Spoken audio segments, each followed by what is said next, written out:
caldera of a volcano, like this Yellowstone thing. We thought it was just this crazy place with hot springs. Like, no, that's a supervolcano. That is a continent killer, a sleeping beast about to awaken. I'm merely calling for an acknowledgement of what we're watching. She's not what, and I'm not. We're talking about a 100 T wide crack that's appeared on the supervolcano underneath Yellowstone National Park. And guess what? Scientists warn us this drastic change has amplified Yellowstone's sudden eruption risk by a whopping 320%. And when it happens, it'll be a catastrophe. So let's dive right in and uncover all the details. Norris Geyser Basin and Steamboat contributing to the increased risk. But before we get into the details, let's get you brushed up with some facts. So for starters, we're venturing into the heart of Yellowstone's oldest thermal sanctuary, the Norris Geyser Basin, a blistering region with thermal features dating back a jaw-dropping 115,000 years. Here, the temperature dares to scale to an astonishing 459 degrees Fahrenheit, just 1,000 feet beneath the surface. But there's more. Here resides the Steamboat Geyser, a true testament to Yellowstone's dynamic landscape.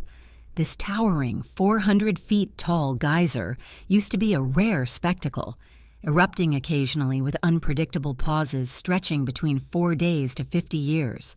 But hold on, the game changed in March 2018. Now Steamboat struts its grandeur as often as once a week. Its 32 eruptions in 2018 shattered previous records, only to outdo itself with an astonishing 48 eruptions the following year, which begs the question, is this linked to the increase in the sudden eruption risk by 320%? Let's find out. As it turns out, the geyser's erratic behavior is merely a fraction of the story. Scientists are captivated by the rhythmic dance of the basin itself. In an 8-year span from 1996, an 18-m-long strip rose nearly 5 inches, only to dip back down by almost 3 inches in the next 8 years. Then, out of nowhere, it surged up again at an unprecedented pace of almost 6 inches in a year. A powerful 4.9 magnitude earthquake shook the basin in March 2014, stalling this relentless uplift. Since then, the ground has oscillated between sinking and rising until 2019, when it finally began to descend. Yet today, the basin sits proud, standing about 5 inches taller than it did in 2000. But can there be another factor contributing to the 320% increase? You wonder? Well, the hint is a supervolcano. Supervolcano means super destruction. A supervolcano eruption under Yellowstone National Park would be unlike anything the world has ever witnessed. The biggest natural threat to human existence on Earth is posed by the 20 supervolcanoes that exist. The Yellowstone supervolcano has only erupted 3 times in the past 2.1 million years. Despite scoring an 8 out of 8 on the Volcanic Explosivity Index, the 4th time might be sooner than you think. A 640,000-year-old eruption was the most recent, according to volcanologists. When that happens, an explosion will release toxic gas that would destroy crops and disrupt electricity supplies all the way to the Midwest. The United States would then experience insanely cold temperatures, as a poisonous cloud would block the sun for years. It will be the greatest catastrophe since the dawn of civilization, according to the European Science Foundation. The worst part? Cracks have started to appear, literally. In 2018, Grand Teton National Park in Wyoming closed down because of a massive crack due to a potential safety issue. Hidden Falls and Inspiration Point were closed, and park rangers carried out a risk assessment process. A source at the U.S. Geological Survey claims that the rock face crack is a typical rockfall-related risk. The Yellowstone supervolcano, which last erupted hundreds of years ago and held 240 cubic miles of rock ash and volcanic dust into the sky, as well as leaving a 34x 50-mile depression in the ground, is close to Grand Teton National Park. We're talking about a 100-foot-wide supervolcano threat crack, folks. Supervolcanoes are an ultra-catastrophe that poses the threat of wiping out humanity. Just like asteroids or nuclear or biological warfare, the world might be destroyed by the eruption. But is this being taken as seriously as it should be? Nope. There will probably never be a year in which no one dies in an aviation accident, but there will never be a year in which a single plane crash kills 10% of the world's population. In contrast to volcanic programs, the Federal Aviation Administration spends more than $7 billion a year on aviation safety. Even though supervolcanoes will kill considerably more people than plane catastrophes over the long term, we have the ability to stop these terrible catastrophes, but we choose to ignore them. And by doing this, we expose ourselves to dangers we cannot anticipate. A massive active volcano is directly over Yellowstone National Park. Pay close attention to this. Although Yellowstone has been a national park since 1872, scientists didn't completely understand the volcano's size until the 1960s. They also didn't understand that it was fully living and still posed a threat of a catastrophic eruption until the 1980s. Yellowstone has eruptions that can be thousands of times more powerful than the 1980 Mount St. Helens explosion. Several feet of ash would cover the northern Rockies. Almost everyone in the United States would be covered with ash. Now, geologists are curious to know what exactly is going on beneath all those hot springs and geysers of the national park.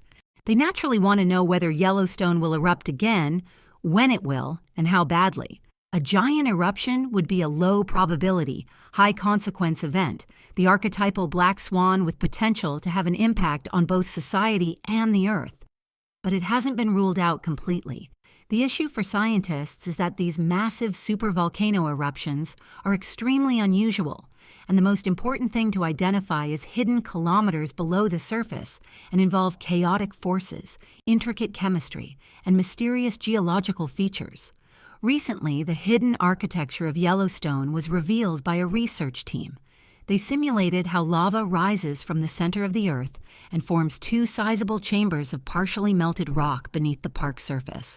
These two magma chambers are piled one on top of the other, and there is non-melted rock between them.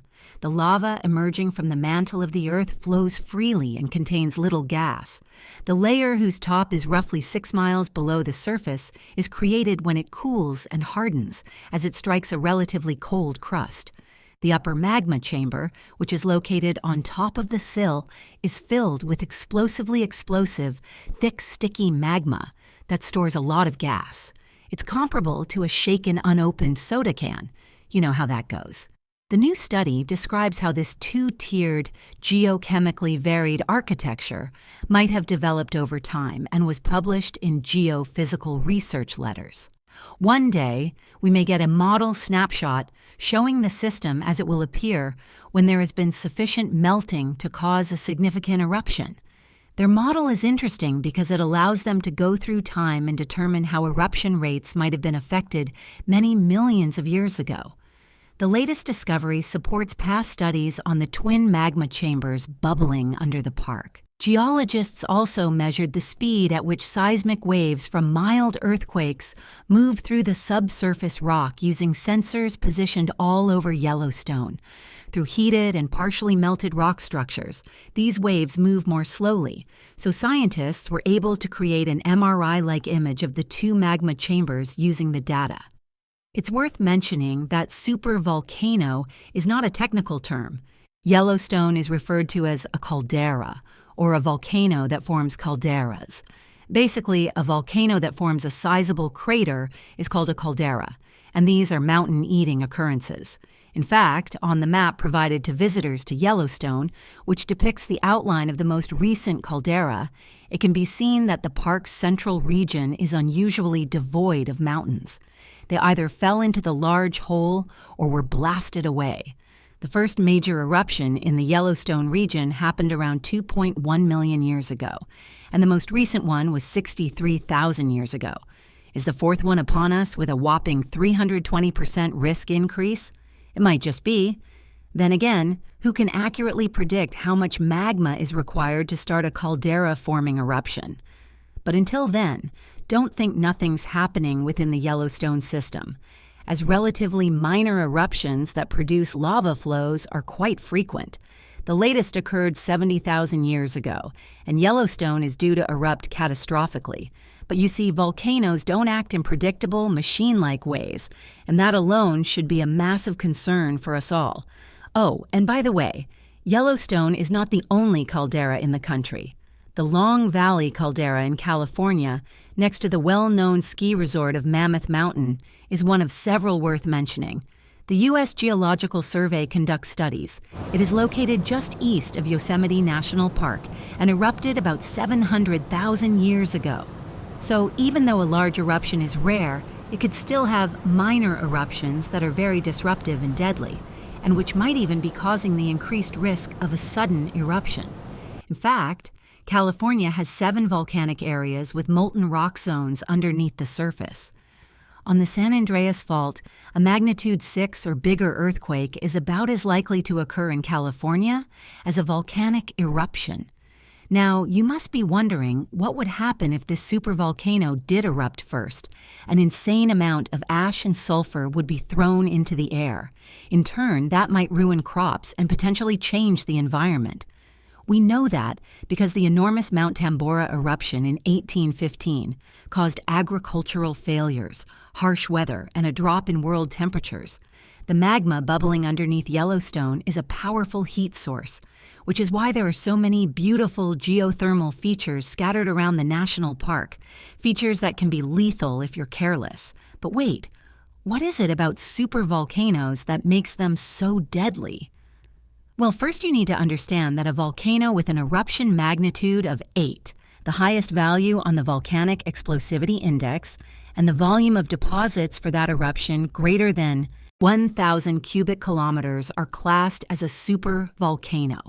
And when magma from the mantle rises into the crust but is unable to pass through a crack or vent, supervolcanoes form. A rising magma ball gradually builds up enormous pressures until it violently ruptures through the crust. This can take place at hotspots like the Yellowstone caldera or subduction zones like Toba. Large OUS provinces, which can cover enormous areas with lava and volcanic ash, are often connected with large volume supervolcanic eruptions. These have the potential to annihilate species and affect the environment permanently by starting a mini ice age, with calderas that were formed from massive eruptions that cover a hotspot beneath the Yellowstone Plateau. The volcanism at Yellowstone is relatively recent. The Island Park caldera, Henry's Fort caldera, and Yellowstone caldera were created by the 3 mega eruptions that took place millions of years ago. The Huckleberry Ridge tuff, formed by the Island Park caldera supereruption 2.1 million years ago, was the largest and produced 2,500 times as much ash as the Mount St. Helens eruption in 1980. Also, the Yellowstone caldera and Lava Creek tuff were both created by the subsequent largest supereruption.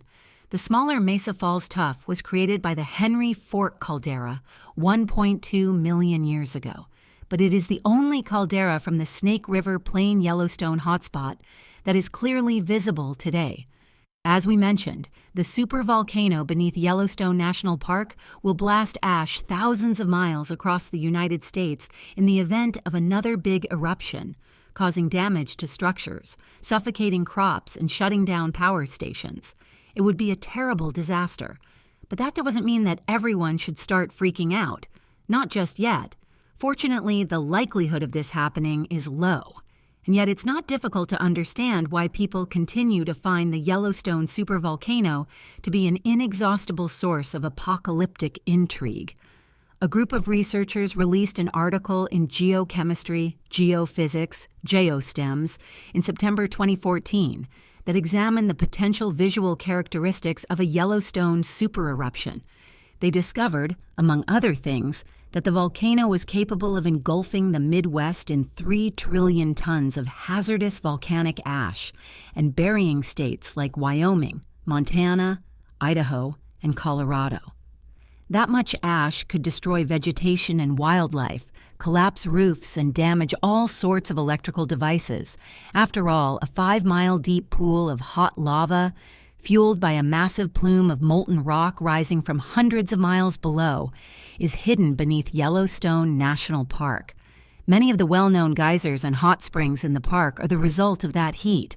Although the ground above regularly rises and falls as the magma rises into the chamber and cools. In fact, that very magma chamber has erupted multiple times.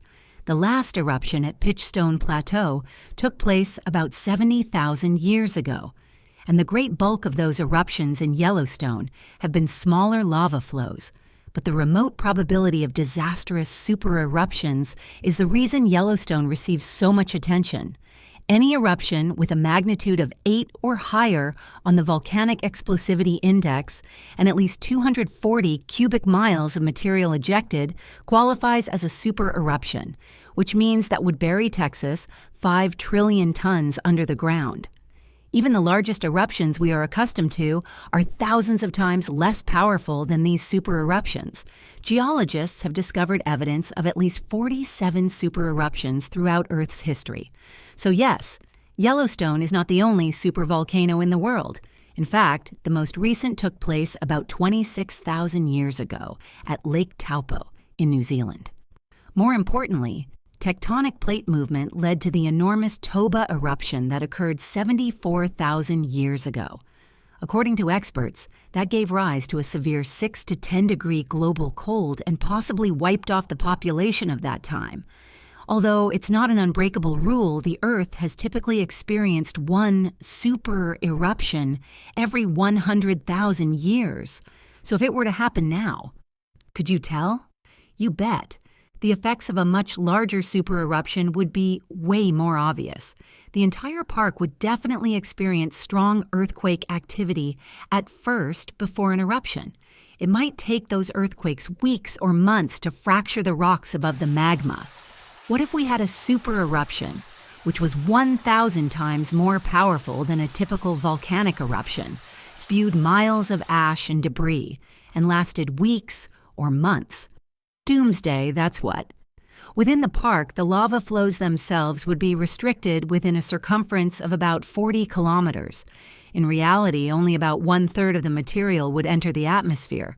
Volcanic ash, a mixture of shattered rock and glass which was thrown kilometers into the air and dispersed throughout the nation, would cause the majority of damage. In their latest study, scientists came to the conclusion that an eruption would produce an umbrella cloud that would spread evenly in all directions. By examining both past ash deposits and cutting-edge modeling, the northern Rockies would then be covered in 3 feet of ash by a super eruption, which would obliterate major portions of Wyoming, Idaho, Colorado, Montana, and Utah. In the meantime, both coastlines and the Midwest will experience several inches of ash, but the exact severity of it would be based on the season and the weather. Let's be real. Any of these possibilities would be awful news. That much volcanic ash has the potential to destroy buildings, as well as harm people, plants, and animals. Even a few inches of ash, which much of the country is capable of receiving, can ruin farms, jam roads, lead to severe respiratory issues, obstruct sewer lines, and even damage electrical transformers. Oh, and most of North America would have to stop using airplanes. What to expect if Yellowstone begins to tremble tomorrow is the big question. Scientists don't necessarily know what to anticipate, but they do have a general concept, and the majority of them predict catastrophe. Let's not forget that the volcano has risen at the quickest rate ever observed over the last 10 years, and the risk of a sudden eruption has increased by a staggering 320%. Not a good sign, folks. Also, Yellowstone experiences between 1,000 and 3,000 earthquakes a year. Most have magnitudes of 3 or less, making them essentially undetectable. But these earthquakes help scientists understand how quickly the magma chamber beneath the park is expanding. And to make things worse, a recent addition of magma into the reservoir has been indicated by an increase in the shaking and rattling heard throughout the park. Following each of these eruptions, the Yellowstone supervolcano fell in on itself, engulfing the surrounding terrain, including all of the trees, mountains, and other features. If that happens now in Yellowstone, a caldera forming eruption would pose a huge natural hazard. The 50 kilometers by 70 kilometers long Yellowstone caldera itself contains some remnants of the last eruption in a region known as the Lava Creek Tuff. You can still see the thick volcanic debris that was left over after the eruption. Yellowstone is currently sleeping, and scientists are watching every cough and hiccup to try to forecast what will happen next.